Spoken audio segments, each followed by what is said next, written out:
National Park. There it is. I thought I'd start with Yosemite National Park because the best thing about Yosemite National Park is I know you're all having winter blues and thinking about where else in the world I could be than here at work. So I thought I'd show you somewhere that you actually, if you've not been, you actually need to go. So we'll start there and then I'll get serious. So our family business started at this site, which is our Georges Road site in 1953. So we've been here on this site for ages. This little red house here was where I was born, and I came from the living here. We moved to the Rhodo Glen Nurseries, which we owned at that time, and lived there until I was 26, and then I moved back to the patch to live in my own house up here then. The nursery itself in those early days was all about rhododendrons. The old man used to work for Warner's. Then he was poached by a chap who ran the Patch Nurseries, which is now a primary school, but in those days was a big open ground, open field growing rhododendron nursery, which was a thing in the Dandenongs at the time. And he got poached at the age of, the tender age of 19. He started work when he was about 13 at Warner's. And then he went to run this thing, and eventually he bought his own site.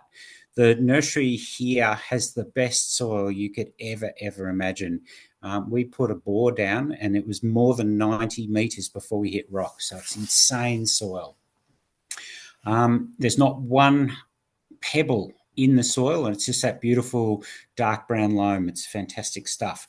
But over my journey, we've expanded the nursery into a bigger and bigger event. We also now have this site here that's completely full. So there's 5 acres of container growing on that particular site. We also run 2 other sites. One of them's half cut flowers and half in-ground production. And the other one is sort of where we hide the advanced rhododendrons for stock plants and things. Historically, because of our in-ground use, we used to do enormously large things, and I'm trying to back that off. I turned 60 this year and I'm trying to not make quite as much big stuff. So we still do this sort of thing that takes us sort of 8 years to make. And things like those big spirals, I've kind of always liked making things that are a bit interesting. We never make very many of them. I think there's made about 40 or 60 or something of that kind of model. But we endlessly look for something different, something new to do. And I think part of that, which is probably what retailers do too, always looking for something new for your retail garden centre. But for me, having something new to grow is always actually more about keeping me interested than it is probably any other purpose. We still grow rhododendrons. A lot of people think that I don't do them anymore, but they make up a whole 4% of what it is we do. We do lots of varieties, and that's kind of something that I particularly like.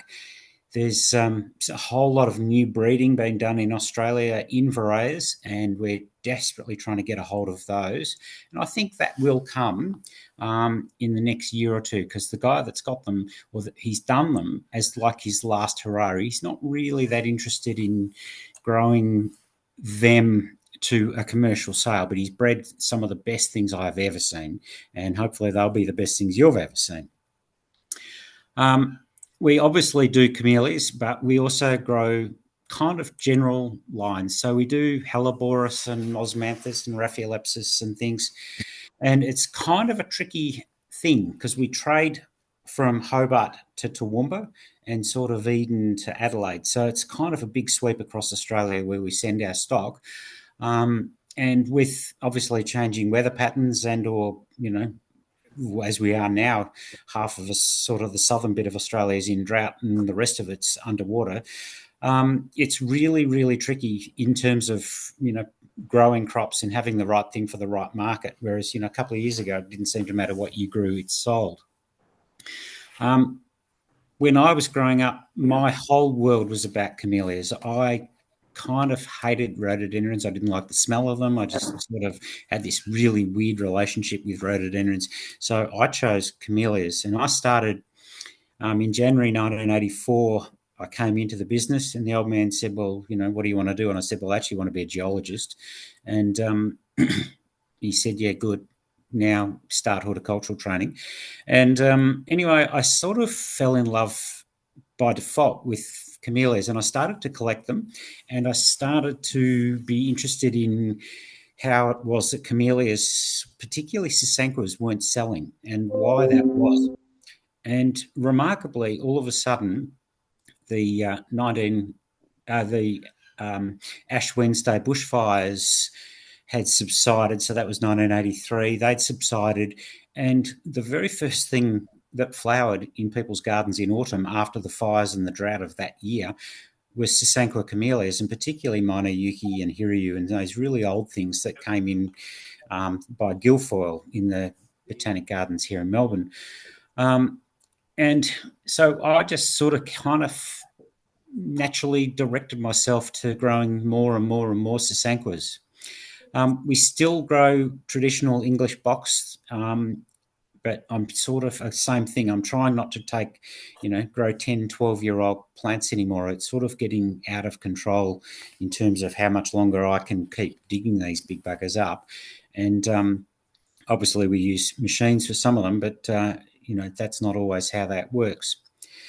But in my camellia passion, I've always travelled looking at camellias in Vietnam, China, Japan, always focused on what the international camellia people are doing and who's breeding with what. And the good thing with camellias is people tell you when they register them what their hybrids are crossed with. So there's always been this open policy about what people have been doing. So people have been very carefully sharing that information so that other people around the world can do the same hybrids and end up with very similar results. I've had a tremendous relationship with Bob Cherry from Paradise Plants and have always been one of their growers over my journey. And Bob and I have, travelled Vietnam and China and all over, slept in hammocks, slept in army huts, slept in all sorts of strange places looking for camellias and things. And then one day I was up at Bob's place up at Culmura, and I've walked down the back and I've seen this thing doing this. And I've said to Bob, that is ridiculous. What is that? And he said, that is a new camellia. We don't have a name for it. We're thinking of avalanche. What do you think? And I've looked at this thing, and it was the darkest green. It was the whitest white. It had no pink anywhere. It was the most glorious thing I'd ever seen. And I said, avalanche, it's just got to be that name. And over the last few years, that's now taken over to being our biggest selling single plant. It's by far a great performing camellia in terms of, gardens and places. And we are seeing people have great success with it. Obviously, it requires water for establishment, but other than that, it's a really, really reliable camellia. So Bob, being the artisan of photography, he took all sorts of glorious photographs. So when you look at the flower, it's actually not that great as a single flower. But when you look at 100 of them, it's quite wowy. But when you look at 10,000 of them on my hedge at home, it is the most insane thing you can get. The attributes of this plant, as Chris from Merrywood loves, he's quite happy to make his serpentines with it. It's definitely a great hedging plant. We've been fiddling around with standards and things because there seems to be a lot of interest, particularly in metro retail, on big standards. And so we've been pretty happily trialling that, but it's a bit slow to make a decent head, but it'll make a great garden plant no matter what. At the same time, and I was driven by what Lisa had said, that a lot of the retail garden centre people hadn't realised how good this thing was. But at the same time, Bob had Camellia with Love, and he brought that out at exactly the same time.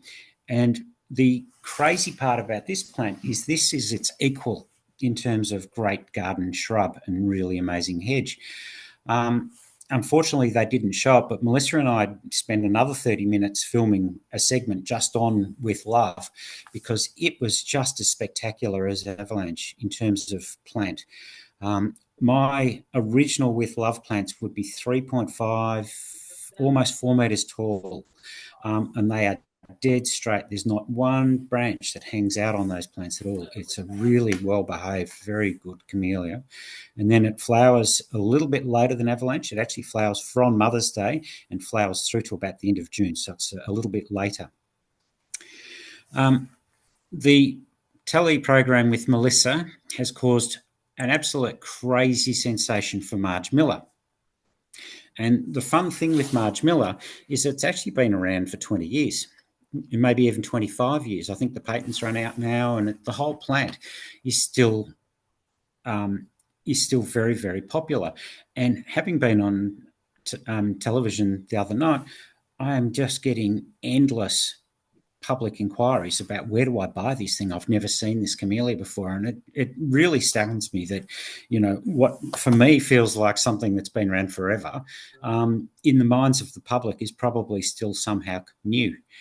When you look at like Camellia Hiryu, that was imported in 1890 to the Royal Botanic Gardens, and it's still, front and centre of a lot of people's camellia sales because it's such a great plant. I think Marge Miller will be a forever great plant. Avalanche will definitely be, it will be the white camellia of the future forever. We'll take over.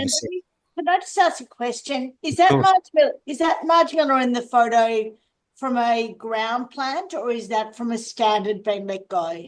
That one is a standard. That's we let them go so we can get more cuttings off them. So we let them run right down, and then we can trim the branches back up again, and they just keep making more and more cuttings. Okay. Thank you. Nice. So to make what we make in that thing, we need about 6 of those to make all of our cuttings. So Marge obviously has a sister seedling as well, and I'll show you another thing coming in a little bit later that's for you guys.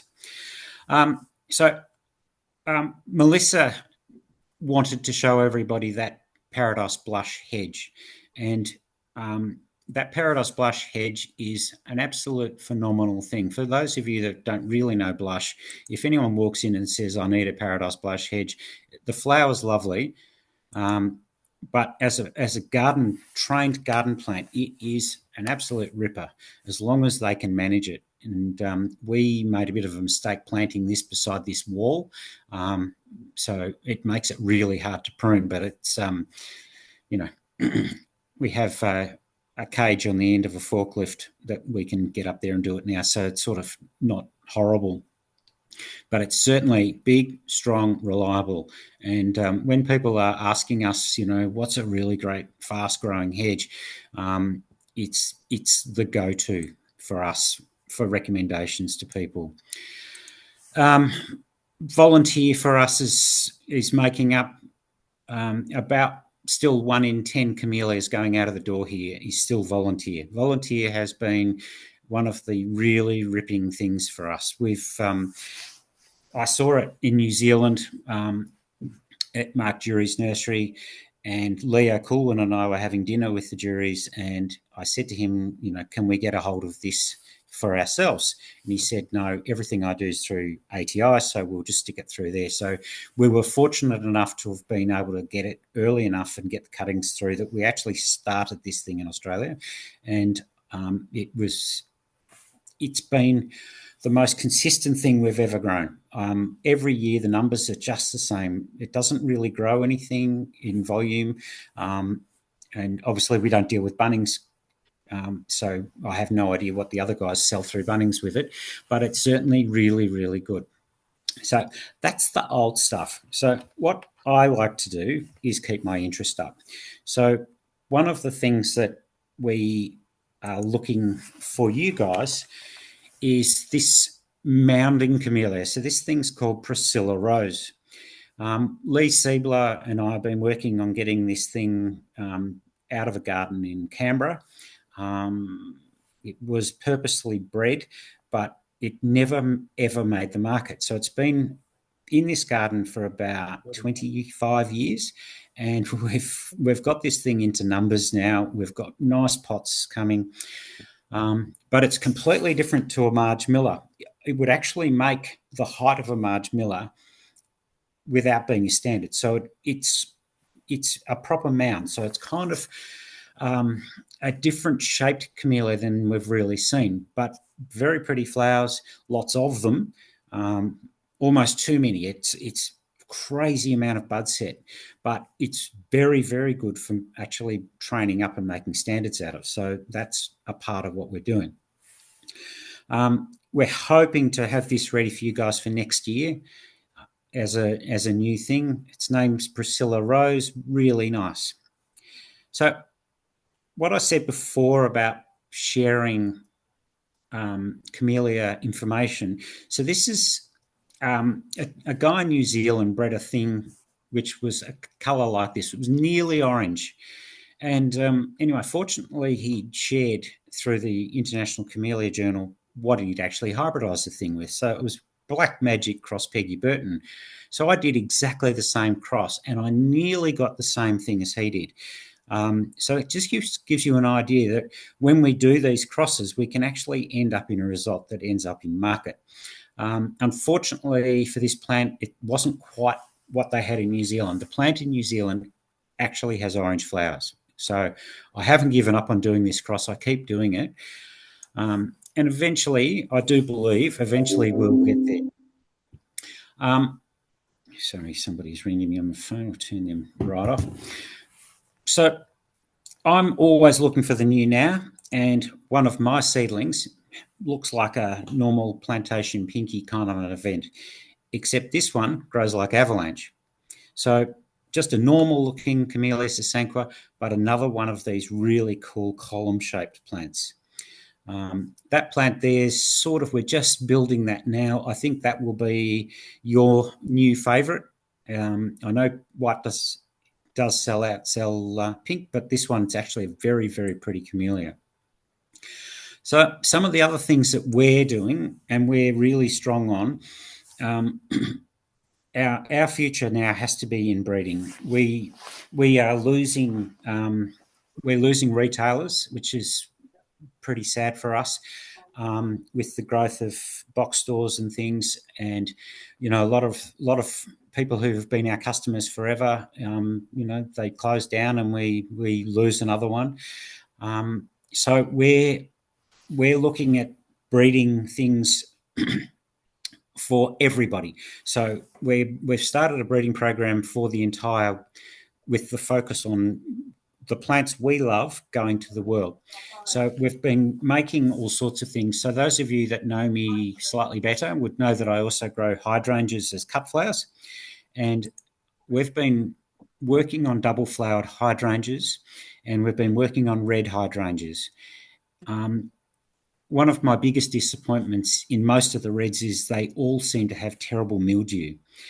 They also don't make quite as big a flower as what I'd really like to see on them. So I've been working very hard with a young man who's been working with me here on breeding the next generation of really good hydrangeas for Australia. A lot of the stuff that we see come in from Europe seems to get mildew, seems to be probably grown around container production, which is nice, that's fine. But my end game is great garden plants. And so I've been working hard on, breeding up different hydrangeas, and I think you're going to be very pleased. Over the next 2 years, this stuff's going to work out really, really well for us, which in turn works out really, really well for you guys. One of the things that we tried to keep out of for ages was out of Evergreen Connect, and we now receive 50% of all of our orders through Evergreen Connect, which is really amazing. And it actually blows me away that somebody bigger in our trade hasn't actually tried to buy this business, because it seems to me to be a really great thing. And for us as a platform, we update this every single day. We just make a change or something so that it just keeps us accurate for you. an old-fashioned printed monthly price list for us is now working, it works in two ways for us. It certainly keeps us front and centre, but the problem is people pick up a March list and send it to me in July, and it creates all sorts of disappointment. For you guys, my best thing that I've done for you is my own website. So up here, it's got this thing called Camellia Finder. So they can search using my website, they can search any Camellia specification that works for them, and it'll give them recommendations, and it'll then tell them where to come and see you. So it will obviously geographically choose the nearest retail garden centre first, but it's been an amazing tool for us. We only see the people coming back to us, which is about 3 a day, that can't get what they want. Everybody else just gets driven straight to retail garden centres, and all of them are you. And so if you're not on my list, if you could send me an email to make sure you are, because it's been a really powerful tool for us, and we see so much stuff going through this website and coming out the other end through retail garden centres. So it's really important for us to try to make sure that you're in there and this thing's working for you. So that's sort of what we do. It's where we go. What drives me. The thing that, before I send you back to thinking about where you'd rather be today, if there's any questions, please just shoot them at me, because it's very hard doing these Zoom things, because I can't actually see any of you, so I've got no faces to look at. I'm just looking at a laptop with a little tiny light on it. So if there's any questions, anything that you want to know, if there's more information you want to know about specifics, please ask me. We staunchly go to the trade day every month, and have done forever, and I really value seeing you guys there. It just gives us a personal contact. It's probably our only personal contact. I've tried very hard to make sure I'm the person that answers the phone in this business, because that keeps that relationship built and strong. And I really, really value independent retail garden centres. You are absolutely the backbone of what it is we do. So I'm going to put you back where you want to be. So if that looks like the place you should be, it's probably not where you want to be in winter, but it's certainly where I'd like to be about now. But anyway, so questions, please. Any thoughts and experiences? Those of you, I did another TV program for Gardening Australia with Jane Edmondson at Rhodo Glen Nurseries. They wanted to know about the garden at Rhodo Glen, and that will come out they've told me now it's going to be episode 33 in October. So they wanted, Gardening Australia were doing features on the best gardens in garden centres around Australia, and one of them they chose was Rhodo Glen. And the guys at Rhodo Glen asked, would I do it, because I had a better understanding of the history of the garden and the plants in it, which is really good. So I was very pleased to do that. Actually, it was. I think that should be an excellent program too. So you'll see me again on telly. Look at you go. Oh, I know, it's too much. Well, we were joking at Trade Day that, we're asking for your autograph. Yeah, sorry about that. I wasn't quite prepared for that. That was a bit funny, really. That's quite. I've had an amazing response from that episode with Melissa, directly, and through things like Camellias Society, because I'm president of Camellias Victoria. Had really good responses from people just going, wow, Camellias. Because at the moment, we're seeing all the plant lists being filtered through toward us, and 99% of all of the plants being requested for landscape at the moment are native. And yeah, it's a fairly tough thing to break back into and get, evergreen non-native hedging again. But I think, I'm sure that these cycles will just come around again, and we'll be sitting around the pool looking at camellia hedges again. Thanks, Andrew. Could I just ask, what do you think is the best camellia food on the market? So we use a couple. The formulation in the Grow Better all-purpose plant food and or their Camellia or acid-loving food, that's one that I really, really like. I really like organic fertilizers that have some bulk and substance to them, that actually really give a reaction to the microflora in the soil. You can see active well soil, and that fertilizer. Camellias drop flowers, obviously, and leaves and things, so there's a nice bed of compost underneath them. By applying that type of organic fertilizer, I find that really kicks them off. Excellent. I've actually got a customer, and that's exactly the one that you said, the Grow Better one, and that's all he will buy, and he'll buy 10 bags of it at a time. There you go. I buy it by the pallet. It's great stuff. Yeah. Yeah. Look, I obviously in potting mix we use Osmocote, and we use sort of greening up fertilizers as well for managing plants in pots. To give you a perspective, the last 3 months, so April, May, June, our water consumption for those 3 months was 10 times the year before. So that's just how dry it's been here as well. So when we're watering like that during that sort of that slowing down part of the season, we actually leach out a lot of nutrients. So we're having to top dress and replace it, obviously. But it's just one of those things. It's really, you have to have your finger in every pie doing what I do, and particularly crops that are, an 8-inch camellia is typically 3.5 years in production. So we're always having to monitor and keep an eye on things. And, like this morning we had a frost, so now all the flowers are cooked. So it's just, it just never ends. It's just the business we're all in. Yeah, it was -10 at Toowoomba this morning. Ashley was telling me when he rang before. Yeah. -10? Sorry, Lisa, was that -10? That's what he said at Toowoomba this morning. Right.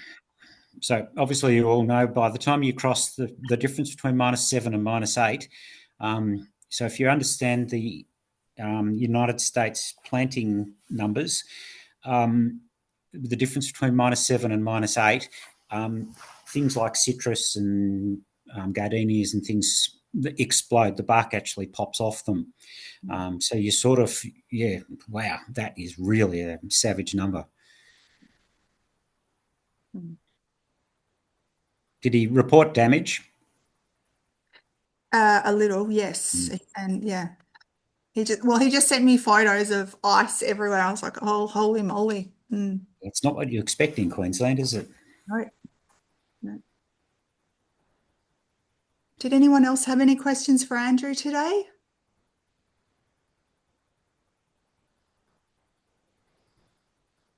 I was just wondering, we get a lot of customers, our soil down here is quite alkaline. Yes. They ask if there are any particular varieties that are more suitable for alkaline soils. It's interesting. In my experience, the hybrid camellias would make sense. They come from karst limestone mountains in China. So historically, our information on camellias has always been, no lime, but it's actually wrong, because you can't have no calcium in the plant. Like, the plant actually can't stand up unless there's calcium available. In terms of high alkalinity, any of the typically pink hybrid camellias, I think, would be more likely to be the ones that would grow. So like a Harry Withers or a Debbie water lily, those kind of varieties that have got that high level of potatii and or Seguinensis in them. So the old-fashioned Williamsii type camellias. But high levels of compost will normally help adjust high alkalinity, because the compost is typically acidic. But obviously, depending on where you are and just how alkaline you are, it's sort of, it's a really tough question, but flowers of sulphur seem to be the only answer to it. Making sure that your fertiliser regime is typically sulphate based certainly helps enormously. And where I live, our pH is completely the opposite. So we're in the very low 4s, and so we have almost the same problems as what you have, except our problems are completely on the opposite ends of the pH scale. So, but our plants behave the same, so they can yellow over winter just from being too low, and they can't feed properly. Tough problem. Excellent. Well, Andrew, I think unless anyone else has got any other questions, I think that's been very informal and excellent. Thank you very much. I know we've done a lot more with camellias this year, and especially after the Better Homes and Gardens show. We've actually done several orders and got them in and out, so that's been really good. But yeah, we're looking forward to the rest of winter, and hopefully things will pick up a bit. The weekend was a bit slow, but now the sun's out again, we might be right. It was pretty wet though. Well, it was wet here anyway, which was good. Yeah, well, yes, it was here too, which we're not complaining about. It so dry. We've loved it, and it's actually made a few people come out again, which has been nice. So, so as a group, if I can offer you any advice, is to use the hell out of hort media if you can. They're always looking for something to feature, something to do. So you guys should collectively every now and then have a bit of a thought session about what's not getting promoted that sort of could be done, and then promote yourselves to these guys and actually help create the story for them, because that work that I did with Melissa, that didn't just kind of happen. I kind of sold them the sizzle really with that as to how we could walk that through. So just if you ever need to think about how to communicate that to them, just ask me, because I've done it a couple of times, and it's really great. To get the exposure for a plant group that may or may not be working. Like when I look at what doesn't happen anymore, like, when I was young and crazy, fuchsias were massive, and, you don't see sort of much of that anymore, except maybe like they've copied that colour pot kind of market for fuchsias now as disposable plants. But, that sort of stuff, there's so many plant groups that could just do with that foot up to sort of become popular again. Yep. Really. Yep. Well, thank you very much, Andrew, for your time. We really appreciate it today, and certainly we will be sharing this on the closed Facebook chat room for all of our members to enjoy at their leisure. So thank you so much. I really appreciate you giving us a bit You're of time absolutely welcome. We love you, Andrew. Thank you, Tina. we do. Thank you, Andrew. It's sad, but I know you by voice, isn't it? Yeah, not really. That's great. I'm very unique. I didn't say anything then.